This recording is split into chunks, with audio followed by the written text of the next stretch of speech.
بسم اللہ الرحمن الرحیم رب اشرح لی صدری ویسر لی امری واحلل عقدۃ من لسانی یفقہوا قولی۔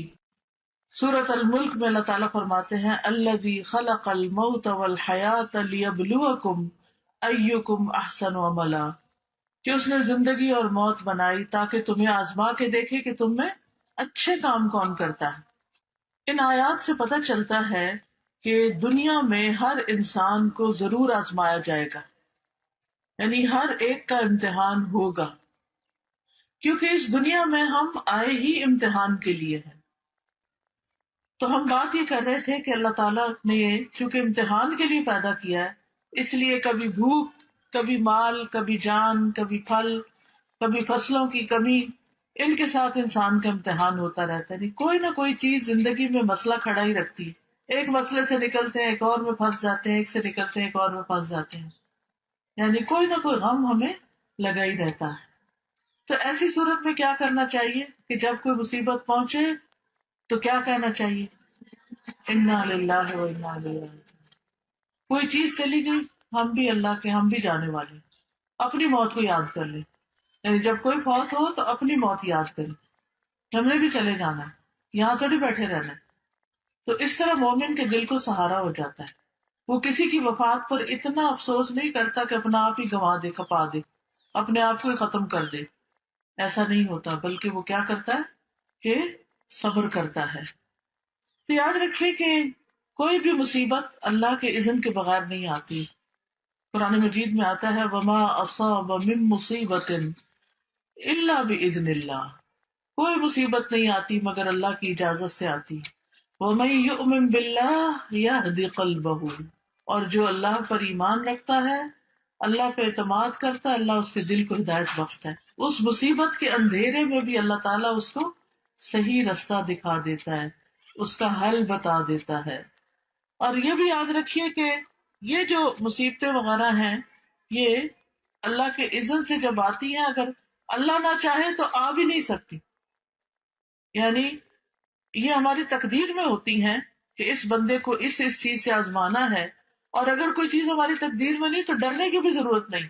یہ جو ہم وہم کا شکار ہو جاتے ہیں نا، خوف کا، پتہ نہیں یہ نہ ہو جائے، پتہ نہیں میرے بڑھاپے میں کیا بنے گا، میری اولاد نہیں ہے، میری تو شادی بھی نہیں ہوئی، میرا کیا ہوگا۔ اگر جن کے بچے ہوتے ہیں وہ بھی کہتے ہیں پتہ نہیں بچے اچھے نکلیں گے نا، پتہ نہیں ہمارا ساتھ دیں کہ نہ، پتہ نہیں کاروبار کو کچھ نہ ہو جائے، پتہ نہیں نوکری نہ چھوٹ جائے، پتہ نہیں یہ نہ ہو جائے۔ اس طرح کے توہم بھی نہیں کرنے چاہیے، یہ شیطان کے وسوسے ہوتے ہیں، کیونکہ اس کا پسندیدہ کام ہے بندہ مومن کو غمگین رکھنا۔ ٹھیک ہے، تو آپ نے غمگین نہیں رہنا، فوراً اللہ کی طرف رجوع کرنا ہے کہ آج تک میرا رب مجھے پال رہا ہے، آئندہ بھی وہی پالے گا، بس تسلی۔ اور اگر کوئی مصیبت آنی نہیں تو وہ میری فکر کرنے سے آنی جانی، کیونکہ ما اصابہ لم یکن لیخطئہ وان ما اخطأہ لم یکن لیصیبہ، جو چیز آنی ہے وہ ٹل نہیں سکتی، اور جو نہیں آنی وہ آ نہیں سکتی۔ تو جو آنی ہے اس نے آنا ہے، اس کے لیے اللہ سے دعا کرنی چاہیے کہ اللہ سبحانہ وتعالی ہمیں عافیت میں رکھے، اور اگر کوئی چیز آ کے ہٹ کرے تو صبر کی توفیق عطا فرمائے تاکہ اس کا اجر حاصل ہو سکے، اجر نہ گنوائیں ہم۔ پھر آپ دیکھیے کہ کبھی کوئی مصیبت آتی ہے تو ہم لوگوں کو بلیم کرنا شروع کر دیتے ہیں، اس نے نظر لگا دی ہے، اس نے جادو کر دیا ہے، اس نے حسد کر لیا ہے۔ اس سے بھی یہ کہ انسان جو ہے اس کے اندر ایک اور طرح کی خرابی پیدا ہونے لگتی، جو نظر بھی لگی نا تو اللہ کے اذن سے ہی لگی، ورنہ ہر وقت لوگ ہمیں دیکھتے نہیں رہتے، وہی لوگ دیکھ رہے ہوتے ہیں، ہمیں کچھ بھی نہیں ہوتا، اور کسی دن ان کی نظر ہمیں لگ جاتی ہے۔ تو لوگوں کی آنکھیں بند کر سکتے ہیں؟ نہیں کر سکتے۔ ہمیں کیا کرنا چاہیے؟ حفاظت کی دعائیں پڑھنی چاہیے، صدقہ خیرات کرنا چاہیے، ایسے کام کرنے چاہیے کہ جس سے اللہ تعالیٰ ہمیں محفوظ رکھے، نہ کہ ہم نجومیوں کے پاس جائیں کہ اچھا میرے جادو کس نے کیا اور فلاں کام کیسے ہو گیا۔ نہیں، غیب کی خبریں اللہ کے سوا کسی کو نہیں پتا، ان چیزوں کے پیچھے نہیں پڑنا چاہیے۔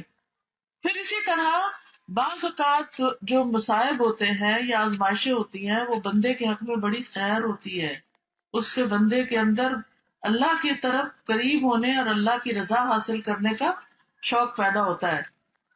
رسول اللہ صلی اللہ علیہ وسلم نے فرمایا اللہ جس کے ساتھ بھلائی کا ارادہ کرتا ہے اس کو مصیبت میں مبتلا کر دیتا ہے. اب وہ بندہ جو بھاگا جا رہا تھا دنیا کی طرف، جب پڑی اس پر مصیبت تو اب کیا ہوا؟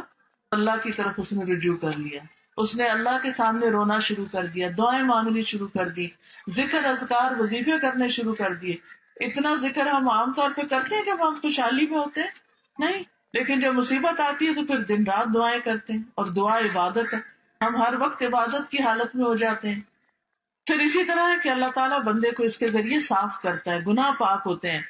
حدیث میں آتا ہے مسلمان کو جو بھی پریشانی، رنج، غم، ملال، تکلیف کچھ بھی پہنچتا ہے، حتیٰ کہ کوئی کانٹا بھی اس کو چبھ جاتا ہے، تو اللہ تعالیٰ اسے اس کے گناہوں کا کفارہ بنا دیتے ہیں اور اس کو اس کے ذریعے پاک کر دیتے ہیں. پھر اسی طرح ایک جگہ پر تو یہ آتا ہے کہ یہ اللہ کی محبت کی علامت ہوتی ہے. ہم تو جس سے محبت کرتے ہیں اس کو زیادہ اچھی اچھی چیزیں دیتے ہیں، لیکن اللہ کی محبت بندوں کی محبت سے مختلف ہے. وہ اس کو تکلیف میں مبتلا کر کے اپنی طرف لے آتے ہیں. حدیث میں آتا ہے اذا احب اللہ قوما ابتلاہم، جب اللہ کسی قوم سے، کچھ لوگوں سے محبت کرتا ہے تو ان کو امتحان میں مبتلا کر دیتا ہے، اور یہ اللہ کے قرب کی علامت ہوتی ہے. اور اس میں آپ دیکھیے کہ ایک حدیث سے پتہ چلتا ہے کہ آپ نے فرمایا کہ ان میں سے کچھ لوگ آزمائش پہ بہت خوش ہوتے ہیں بنسبت اس شخص کے جو کچھ دیے جانے پہ خوش ہوتا ہے. وہ امتحان پر کہتا ہے کہ اللہ نے ہم سے محبت کی، اللہ نے ہمیں یاد رکھا. اور صحابہ میں یہ ہوتا تھا کہ اگر انہیں کوئی مشکل نہیں پیش آتی تھی، ہر وقت خوشیاں ہی خوشیاں، تو فکر مند ہونے لگتے تھے کہ کہیں اللہ تعالیٰ ہم سے ناراض تو نہیں. اس کا یہ مطلب نہیں کہ ہمیں مصیبتیں مانگنی چاہیے، نہیں، ہرگز نہیں. عافیت مانگنی چاہیے، عافیت کی دعا اللہ کو پسند ہے. لیکن اگر مشکل آ جائے تو مسکرا کے مقابلہ کرنا چاہیے، نہ کہ رونا پیٹنا ڈال دے. اس موقع پر صبر کرنا چاہیے. صبر کیا ہے؟ کسی مصیبت کو اچھے انداز میں ٹیکل کرنا، اچھے انداز میں اس کا مقابلہ کرنا. ابن تیمیہ کہتے ہیں کہ اللہ نے اپنی کتاب میں 90 سے زیادہ جگہ پر صبر کا ذکر فرمایا، 90 سے زیادہ جگہوں پر. اور 2 جگہ تو اللہ تعالیٰ نے اس کو صبر اور نماز کو ساتھ ساتھ بیان کیا ہے. وَاسْتَعِینُوا بِالصَّبْرِ وَالصَّلَاةِ، صبر انبیاء کی صفت ہے. پھر اسی طرح قرآن مجید میں صبر کرنے والوں کی تعریف کی گئی ہے. وَالصَّابِرِينَ فِي الْبَأْسَاءِ وَالضَّرَّاءِ وَحِينَ الْبَأْسِ أُولَٰئِكَ الَّذِينَ صَدَقُوا وَأُولَٰئِكَ هُمُ الْمُتَّقُونَ.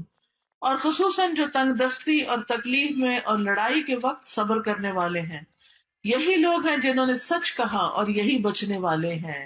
یعنی جو مصیبتوں کے وقت صبر کریں وہی متقی لوگ ہیں، وہی اصل میں پرہیزگار لوگ ہیں. ہم سمجھتے ہیں صرف نماز روزہ کر لینے سے انسان پرہیزگار بن جاتا ہے، وہ ایک حصہ ہے. لیکن جب صبر کرتا ہے تو اس کے تقویٰ کا پتہ چلتا ہے، کیونکہ عام حالات میں نہیں پتہ چلتا کہ کون شخص کتنا نیک ہے. لیکن جب اس پہ کوئی مشکل آتی ہے اور اس وقت وہ کس طرح ریئیکٹ کرتا ہے، اس سے پتہ چلتا ہے کہ اس کے اندر کتنا صبر ہے اور کتنا یہ اچھا انسان ہے. دیکھیں اچھے حالات میں تو سارے ہی اچھے ہوتے ہیں، کیسے فرق پتہ چلے گا؟ جب کوئی آپ کو لطیفے سنا رہا ہوگا تو آپ سبھی ہنس رہے ہوں گے، لیکن وہ شخص جو تکلیف کے وقت مسکرا دے، اللہ کی تعریف بیان کر دے، اللہ کی تقدیر پہ راضی ہو جائے، اللہ اس کے دل کو ٹھنڈک عطا فرما دیتا ہے. پھر اسی طرح آپ دیکھیں کہ نبی صلی اللہ علیہ وسلم کو بھی صبر کرنے کا حکم دیا گیا، پھر لوگوں کو بھی حکم دیا گیا وَجَعَلْنَا بَعْضَكُمْ لِبَعْضٍ فِتْنَةً أَتَصْبِرُونَ وَكَانَ رَبُّكَ بَصِيرًا. اور ہم نے تمہارے بعض کو بعض کے لیے آزمائش بنا دیا. یعنی انسان انسانوں کے لیے ایک امتحان ہے. کس طرح؟ بعض لوگوں کی عادت ہوتی ہے دوسروں کو ٹیز کرتے رہنا، تانے دینا، بعض کی عادت ہوتی ہے بڑا غصہ کرنا. اب وہ کیا ہے؟ انسان کے لیے ایک امتحان ہے. یعنی دوسرے آس پاس کے لوگ جو ہیں ان کے لیے وہ بندہ امتحان بن گیا. اب کیا کرنا ہے؟ صبر کرنا ہے. تو یہ جو ہے نا بندے بندوں کا امتحان بن جاتے ہیں، اس کو ہمیں سمجھنا چاہیے. کبھی ہمارے والدین ہی ہمارا امتحان ہو جاتے ہیں، وہی چھوٹی چھوٹی بات پر ہمیں ٹوکتے رہتے ہیں اور ہم پریشان رہتے ہیں کہ کریں تو کرے کیا. جواب دینے کی بھی اجازت نہیں اللہ نے دی، اور ڈانٹنے کی بھی اجازت نہیں دی، اور اونچی آواز سے بول کے سمجھا بھی نہیں سکتے. تو پھر کیا کرنا ہے؟ صبر کرنا ہے اور اچھا سلوک کرنا ہے تاکہ اللہ تعالیٰ ہم سے ناراض نہ ہو. پھر اسی طرح یہ ہے کہ افضل ایمان جو ہے صبر اور نرمی کرنا ہے، جنت میں داخلے کا ذریعہ ہے. نقصان سے بچنے کے لیے ضروری ہے صبر. والعصر ان الانسان لفی خسر الا الذین آمنوا وعملوا الصالحات وتواصوا بالحق وتواصوا بالصبر. صبر سب سے وسیع اور بہترین نعمت ہے، لیکن جو عورتیں صبر نہ کریں ان کے بارے میں بڑی سخت وعید ہے. عبد الرحمن بن شبل کہتے ہیں کہ رسول اللہ صلی اللہ علیہ وسلم نے فرمایا بے شک فساق جہنمی ہیں. کہا گیا اللہ کے رسول فساق کون ہے؟ جیسے فاسق ہوتا ہے نا، اسی سے فساق. آپ نے فرمایا عورتیں، یہ عورتیں ہیں. ایک آدمی نے کہا اللہ کے رسول کیا وہ ہماری مائیں اور ہماری بہنیں اور ہماری بیویاں نہیں؟ آپ نے فرمایا کیوں نہیں، لیکن جب ان کو نعمتیں ملتی ہیں تو شکر نہیں کرتی، اور جب ان کو آزمایا جاتا ہے تو صبر نہیں کرتی. یعنی مردوں کے مقابلے میں عورتوں کے اندر صبر کی صفت کم پائی جاتی. اس لیے ہمیں اور زیادہ ایفرٹ لگانے کی ضرورت ہے کہ ہم صابر و شاکر بن جائیں. اب صبر جو ہے نا، اس کا لفظی مطلب ہوتا ہے اپنے آپ کو روکنا. کس چیز سے روکنا؟ اللہ کی نافرمانی سے روکنا. فرائض پورے کرنے کے لیے اپنے آپ کو روکنا کہ نہیں، یہ کام تو پورا کرنا ہی کرنا ہے، تو ڈیوٹی ہے میری، چاہے اللہ کے حق میں ہو چاہے بندوں کے حق میں. پھر اسی طرح نفس کو ایسی خواہشات سے روکنا جن سے روکنے کا حکم دیا گیا ہے. پھر صبر جو ہے وہ روشنی ہے. صبر کیا ہے؟ روشنی ہے. جیسے سورج کی روشنی ہوتی ہے نا، تو اس میں گرمی بھی ہوتی ہے لیکن چمک بھی ہوتی ہے، تلخی بھی ہوتی ہے. اسی طرح صبر انسان کے لیے مشقت انگیز ہے. اسی لیے نماز کو نور اور صبر کو ضیاء کہا گیا، کیونکہ صبر میں مشقت اور تکلیف پائی جاتی ہے. تو 3 طرح صبر ہوتا ہے. ٹھیک ہے، 3 طرح کی چیز. نمبر 1، اللہ کی نافرمانی سے صبر کرنا. حرام کام بڑا آسان ہو گیا، لیکن کیا کرنا؟ اپنے آپ کو روک کر رکھنا. جیسے حدیث میں آتا ہے وہ شخص جس کو کوئی حسب نسب والی عورت، خوبصورت عورت زنا کے لیے بلائے اور وہ یہ کہے آدمی کہ میں اللہ سے ڈرتا ہوں، یہ بھی صبر ہے. ورنہ جہاں انسان کو برائی کرنے کا موقع مل جائے وہاں وہ کیوں صبر کرے، کیوں پیچھے رہے، جبکہ دعوت کسی اور کی طرف سے مل رہی ہے. دوسرے، اللہ کی اطاعت پر کاربند رہنا اور صبر کرنا، یعنی اللہ سبحانہ وتعالیٰ کی فرما برداری کرتے رہنا، چاہے گھر میں ہو چاہے گھر سے باہر ہو چاہے کہیں بھی ہو. یہ نہیں کہ جب انہی لوگوں کے بیچ میں ہو تو اچھے کام کرنا اور جب دنیا میں نکلے تو پھر اپنی مرضی کرنا. نہیں، کہیں پر بھی ہو، مسجد میں ہو، مدرسہ میں ہو، گھر میں ہو، بازار میں ہو، اللہ ہی کی فرما برداری کرنی ہے، اللہ ہی کو سب سے بڑا سمجھنا ہے، اسی پر جمے رہنا ہے. پھر اللہ کے فیصلوں پر صبر. بعض اوقات ہم ایک خاص جاب چاہتے ہیں، وہ ہمیں نہیں ملتی، تو یہ اللہ کا فیصلہ ہے. ہم بیٹی چاہتے ہیں، اللہ بیٹا دے دیتا ہے. ہم بیٹا چاہتے ہیں، اللہ بیٹی دے دیتا ہے. تو کس کا فیصلہ ہے؟ اللہ کا فیصلہ. اب اس پر بھی صبر کرنا ہے. پھر اسی طرح بعض اوقات ہم کہیں جانا چاہتے ہیں، ہم جا نہیں پاتے، اس پر بھی صبر. ہم زندگی میں کچھ بننا چاہتے ہیں، جو بننا چاہتے ہیں وہ بن نہیں پاتے کوششوں کے باوجود، تو پھر یہ کیا ہے؟ یہ بھی صبر ہے. تو اللہ کی تقدیروں پہ صبر کرنا جو ہے یہ انسان کے دل کو سکون بخشتا ہے. پھر صابرین کے لیے اللہ کے وعدے ہیں. یہ جو آیت میں نے آپ کے سامنے پڑھی اس میں 3 وعدے کیے گئے ہیں. نمبر 1، اولئک علیہم صلوات، کہ ایسے لوگوں پر رب کی مہربانیاں ہیں، ورحمت، اور رب کی رحمت ہے، واولئک هم المہتدون، اور یہ لوگ ہدایت پا گئے ہیں. یہ ہدایت یافتہ یعنی ہدایت پانے والے لوگ ہیں. تو اس میں آپ دیکھیں صلوات، رحمت اور ہدایت ملتی ہے کس پر؟ صبر کرنے پر. اور ان کے لیے مغفرت اور بہت بڑا اجر ہے. جیسے سورۃ الاحزاب کی آیت 35 میں آتا ہے والصابرین والصابرات، اور بھی صفات ہیں، اعد اللہ لهم مغفرۃ واجرا عظیما، کہ اللہ نے ان کے لیے بخشش اور بہت بڑا اجر تیار کر رکھا ہے. پھر آپ دیکھیے کہ صبر کرنے والوں کا اجر اللہ کے ذمہ ہوتا ہے، اور جو صبر کرتا ہے اس کا اجر پھر جب رب دے گا تو کتنا بڑا دے گا، پھر اس کا اجر ضائع نہیں ہوتا. پھر یہ بھی یاد رکھیے کہ جس کی آزمائش بڑی ہوتی ہے اس کا اجر بھی بڑا ہوتا ہے. کچھ لوگوں کی آزمائش چھوٹی چھوٹی ہوتی ہے اور اس پر بھی وہ صبر نہیں کرتے، لیکن کچھ کی آزمائش بہت بڑی ہوتی ہے، تو جتنی بڑی آزمائش اتنا بڑا اجر. پھر صبر کرنے والوں کو خوشخبریاں دی گئی خیر کثیر کی، اللہ کی مدد ملنے کی، اللہ کا ساتھ ملنے کی. وَاصْبِرُوا ان اللہ مع الصابرین، صبر سے کام کرو گے نا تو اللہ کا ساتھ ہوگا تمہارے. پھر فرشتوں کا ساتھ ملتا ہے، اللہ کی محبت ملتی ہے. واللہ یحب الصابرین، اور اللہ تعالیٰ محبت کرتا ہے صبر کرنے والوں سے. سبحان اللہ، جس بندے سے پھر اللہ محبت کرتا ہے اس کی شان ہی کیا. اللہ تعالیٰ جبریل کو بلاتے ہیں، میں فلاں بندے سے محبت کرتا ہوں، تم بھی کرو. جبریل بھی کرتے ہیں، وہ آسمان والوں میں پکارتے ہیں، آسمان والے محبت کرنے لگتے ہیں، پھر وہ محبت زمین والوں میں اتارتی جاتی ہے. تو اس لیے بہت ضروری ہے کہ ہم اللہ کی محبت حاصل کرنے کے لیے صبر کریں. وَلِرَبِّكَ فَاصْبِرْ، اپنے رب کی خاطر صبر کرو. رب نے حکم دیا ہے، رب اس کی جزا دے گا. پھر اسی طرح یہ ہے کہ انسان کو کامیابیاں نصیب ہوتی ہیں. یا ایھا الذین آمنوا اصبروا وصابروا ورابطوا واتقوا اللہ لعلکم تفلحون. اے لوگوں جو ایمان لائے ہو، صبر کرو اور مقابلے میں جمے رہو اور ڈٹے رہو اور اللہ سے ڈرو تاکہ تم کامیاب ہو جاؤ. صبر کرنے والے کو عزت ملتی ہے. بے صبرہ بندہ جو ہے دوسروں کی نگاہ سے گر جاتا ہے. دین کی امامت بھی صبر کرنے والوں کو ملتی ہے. بنی اسرائیل کے بارے میں فرمایا وَجَعَلْنَا مِنْهُمْ أَئِمَّةً يَهْدُونَ بِأَمْرِنَا لَمَّا صَبَرُوا وَكَانُوا بِآيَاتِنَا يُوقِنُونَ. اور ہم نے ان میں سے کئی پیشوا بنائے جو ہمارے حکم سے ہدایت دیتے تھے جب انہوں نے صبر کیا. یعنی امامت کس کے لیے؟ جو صابر ہو. پھر دشمن کی چالوں سے بھی انسان بچ جاتا ہے. انسان کو غور و فکر کرنے کی توفیق نصیب ہوتی ہے. دنیا اور آخرت کی نعمتیں اور برکتیں نصیب ہوتی ہیں. بے حساب اجر ملتا ہے. قرآن مجید میں آتا ہے انما یوفی الصابرون اجرهم بغیر حساب، کہ صبر کرنے والوں کا اجر بے حساب ہے، بے حساب. اس کا بدلہ جنت ہے. سلام علیکم بما صبرتم فنعم عقبی الدار. جنت کے بالا خانے بھی صابرین کے لیے ہیں. وجزاہم بما صبروا جنتا وحریرا. کتنی بڑی بڑی خوشخبریاں ہیں. اب صبر کا طریقہ کیا ہے کہ انسان اللہ کی خاطر چپ ہو جائے. اگر کسی نے کوئی غلط بات کہی، اللہ کی خاطر کسی پر ظلم اور زیادتی نہیں کرے، اپنے آپ کو روک لے. خود بھوک بھی لگی ہے، اللہ کی خاطر صبر کر کے دوسرے کو کھلا دے.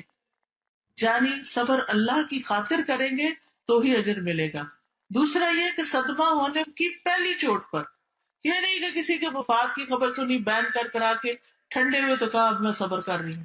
نہیں، بین کرنا ہی نہیں ہے، چیخنا چلانا ہے ہی نہیں. پھر یاد رکھیے صبر کوشش سے آتا ہے. جو نیت اور ارادہ کرتا نا، ول پاور سے آتا ہے کہ انسان کہے کہ میں نے کرنا ہی کرنا ہے صبر. جب آپ نے ارادہ کر لیا تو اللہ تعالیٰ آپ کے لیے آسانی کر دے گا. پھر اسی طرح دل سے اللہ کا شکر نہیں کرنا، یعنی صبر جمیل کرنا. پریشانی کا ذکر صرف اللہ سے کرنا، بندوں سے نہیں کرنا، بندوں سے شکوہ نہیں کرنا. حدیث میں آتا ہے اللہ تعالیٰ فرماتے ہیں جب میں اپنے مومن بندے کو آزماتا ہوں اور وہ تیمارداری کرنے والوں کے سامنے میرا شکوہ نہیں کرتا تو میں اس کو اپنی قید سے آزاد کر دیتا ہوں، یعنی اس کو صحت دے دیتا ہوں. اس کے پہلے گوشت کے عوض بہترین گوشت عطا کرتا ہوں اور اس کے پہلے خون کے بدلے بہترین خون دیتا ہوں، اور وہ اثر نو عمل کرنے لگتا ہے.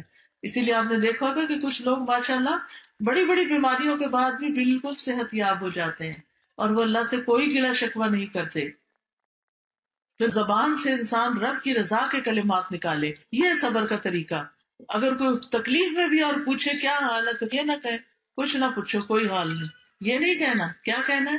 الحمدللہ، جس حال سے رکھے راضی ہیں، رب سے راضی رہنا ہے. خیر کے کلمات بولنا، جزا فضا نہیں کرنی، بری باتیں نہیں زبان سے نکالنی، اللہ کے بارے میں بدگمانی نہیں کرنی، نوحہ نہیں کرنا، اللہ کو الزام نہیں دینا. اور پھر صبر کے مواقع کون کون سے ہیں؟ لوگوں کی باتوں پہ صبر کر. لوگوں کی باتوں پہ صبر کیسے ہے کہ جو مرضی کہیں آپ نے اللہ ہی کی عبادت کرنی ہے، اللہ کی اطاعت کرنی ہے. ورنہ کیا ہوتا ہے، ہم قرآن میں ایک حکم پڑھتے ہیں کہ اپنے آپ کو ڈھانکیں عورتیں. اب وہ جب ڈھانکتی ہیں تو لوگ باتیں کرنے لگتے ہیں، دیکھو یہ تو کیا مولانی بن گئی ہے. تو ہم کہتے ہیں ہاں ہے لوگ بات کریں گے، چھوڑو پرے، ہم نہیں اللہ کا حکم مانتے. یہ تو نہیں کہتے اللہ کا حکم نہیں مانتے، لیکن پردہ نہیں کرتے، یا کہیں کرتے اور کہیں نہیں کرتے. لیکن جو صبر کرے گا وہ عمل کر جائے گا. وہ کہے گا میرا رب وہاں بھی ہے، میرا رب یہاں بھی ہے، ان لوگوں نے میرا کیا بگاڑ لینا ہے، مجھے کیا زیادہ سے زیادہ نقصان دے دیں گے. چار باتیں ہی ہیں نا، ایک کان سے سنے دوسرے سے بندہ نکال دے، کرے وہی جو رب چاہتا ہے. ہم تو کہتے ہیں کریں گے وہ جو ہمارا دل چاہتا ہے، نہیں، کریں گے وہ جو رب چاہتا ہے انشاءاللہ۔ اسی طرح جب کوئی ستائے تو اس وقت بھی صبر کرے۔ ایک شخص نبی صلی اللہ علیہ وسلم کے پاس آیا اور اپنے پڑوسی کی شکایت کرنے لگا، آپ نے فرمایا جاؤ اور صبر کرو، کوئی بات نہیں۔ لیکن ہمیں کوئی سنائے تو ہم اس کے ہاں میں ہاں ملا دیتے ہیں اور کہتے ہیں تم تو بڑے مظلوم مسکین ہو۔ پھر اسی طرح غلط الزام لگانے پر بھی صبر کرنا چاہیے۔ ہاں، اگر موقع ہو تو انسان اپنی صفائی پیش کر دے، اور اگر کوئی سننا ہی نہیں چاہتا ہماری صفائی تو کوئی بات نہیں، اللہ کو تو پتا ہے کہ ہم بے گناہ ہیں۔ پھر اسی طرح حالات کی تنگی پر، رزق میں کمی پر، پھر اسی طرح بیماری پر، بیٹیوں کی پیدائش پر، نبی صلی اللہ علیہ وسلم نے فرمایا جس شخص کی 3 بچیاں ہوں اور وہ ان پہ صبر کرے کہ 3 بیٹیاں اوپر تلے پیدا ہوگی، اور محنت کر کے انہیں کھلائے اور پلائے اور پہنائے، وہ اس کے لیے جہنم کی آگ سے اوٹ بن جائیں گی۔ کتنا بڑا اجر ہے۔ بچوں کی وفات ہو جائے تو اس پر صبر کرنا، بیت الحمد۔ پھر اسی طرح علم کے حصول میں صبر کرنا، آپ علم کے لیے نکلتے ہیں، کبھی گاڑی نہیں ملتی، کبھی آپ دھوپ میں ہیں، کبھی پسینوں میں، کبھی گھر سے ڈانٹ پڑ رہی ہے، کبھی ٹیچر ڈانٹ رہی ہے، تو گھبرا کے چھوڑنا نہیں۔ صبر کرنے کا مطلب یہ ہے کہ سفر جاری رکھنا ہے یہاں تک کہ اپنا کام مکمل کر لیں۔ پھر اسی طرح بڑوں کی طرف سے کوئی بات ڈانٹ سننی پڑ جائے اس پر صبر کر لیں۔ پھر اسی طرح اگر آپ کو آپ کے بہن بھائیوں کے مقابلے میں ترجیح نہیں دی جاتی، ان کو زیادہ مل جاتا ہے، اس پر بھی صبر کر لیں، کوئی بات نہیں، مجھے اللہ دے گا۔ پھر جب بدلہ لینے کا موقع ہو اس وقت بھی صبر کریں۔ آپ دیکھیں صبر کرنے والوں کی مثالوں میں ابراہیم علیہ السلام کے بیٹے اسماعیل علیہ السلام کی مثال آتی۔ جب ان کے والد نے کہا کہ میں تمہیں ذبح کرنے لگا ہوں، ہمارے ماں باپ ہمیں یہ تو نہیں کہتے ہم تمہیں مارنے لگے ہیں، چھوٹی سی ڈانٹ میں بھی ہم تو رو پڑتے ہیں، ہاں؟ اور واویلا مچا دیتے ہیں یا بھوک ہڑتال کر دیتے ہیں یا اور کسی طرح پلٹ کے ماں باپ کو ستانے لگتے ہیں، تو یہ تو صبر نہ ہوا۔ صبر کیا ہے؟ اچھا کوئی بات نہیں، امی ہے نا، پیار بھی تو کرتی ہیں، ڈانٹ دیا تو کیا ہو گیا۔ خیر، اسماعیل علیہ السلام کو جب ان کے والد نے کہا کہ اے بیٹے میں تمہیں ذبح کرنے لگا ہوں، تمہارا کیا خیال ہے؟ قال یا ابت افعل ما تؤمر، کہنے لگے ابا جان آپ کو جو حکم ملا آپ کریے، ستجدنی انشاء اللہ من الصابرین، آپ مجھے انشاءاللہ صبر کرنے والا پائیں گے۔ اور پھر یعقوب علیہ السلام کی مثال جب ان کے سامنے یوسف علیہ السلام جو انہیں بہت محبوب تھے، ان کو بھیڑیے کھانے کی خبر سنائی گئی تو انہوں نے کیا کہا؟ فصبر جمیل۔ ایوب علیہ السلام کی مثال 18 سال بیماری میں مبتلا رہے لیکن انہوں نے اللہ سے کوئی ناراضگی کا اظہار نہیں کیا۔ حضرت آسیہ کی مثال کہ کس طرح فرعون ان کو ستاتا تھا، فرعون نے اپنی بیوی کے دونوں ہاتھوں اور دونوں پاؤں پر کیل ٹھوک دیے تھے اور وہ سخت تکلیف میں تھی، تو جب فرعونی آگے پیچھے اور اوپر سے پیرا بھی دیتے تھے، جب فرعونی آگے پیچھے ہوتے تو فرشتے ان پہ سایہ کر لیتے، تو اس وقت انہوں نے دعا مانگی تھی رب ابن لی عندک بیتا فی الجنہ، اللہ اپنے پاس جنت میں گھر بنا دے۔ تو نبی صلی اللہ علیہ وسلم کو طائف کے سفر میں کتنی تکلیف اٹھانی پڑی تھی۔ حضرت عائشہ رضی اللہ تعالیٰ عنہ پر جب الزام لگا تھا تو اس وقت انہوں نے کیا کہا تھا؟ فصبر جمیل واللہ المستعان علی ما تصفون، صبر ہی اچھا ہے، بہترین صبر کروں گی اور اللہ ہی میرا مددگار ہے ان باتوں میں جو تم مجھ پہ کرتے ہو۔ تو یاد رکھیے صبر کوشش سے بھی اور صبر دعا سے بھی، یہ دعائیں مانگنی چاہیے۔ ربنا افرغ علینا صبرا، خاص طور پر جب صبر کرنا مشکل ہو رہا ہو تو ربنا افرغ علینا صبرا وتوفنا مسلمین، اور پھر ربنا افرغ علینا صبرا وثبت اقدامنا وانصرنا علی القوم الکافرین، یا حی یا قیوم برحمتک استغیث لا الہ الا انت سبحانک انی کنت من الظالمین، اللہ واللہ ربی لا اشرک به شیئا، لا الہ الا اللہ العظیم الحلیم، لا الہ الا اللہ رب العرش العظیم، لا الہ الا اللہ رب السماوات و رب الارض و رب العرش الکریم۔ یہ رنج و غم کی انسان دعائیں پڑھے اور صبر کرتا رہے تو اللہ کی مدد ضرور آئے گی۔ سبحانک اللہم و بحمدک اشہد ان لا الہ الا انت استغفرک و اتوب الیک۔ السلام علیکم و رحمۃ اللہ وبرکاتہ۔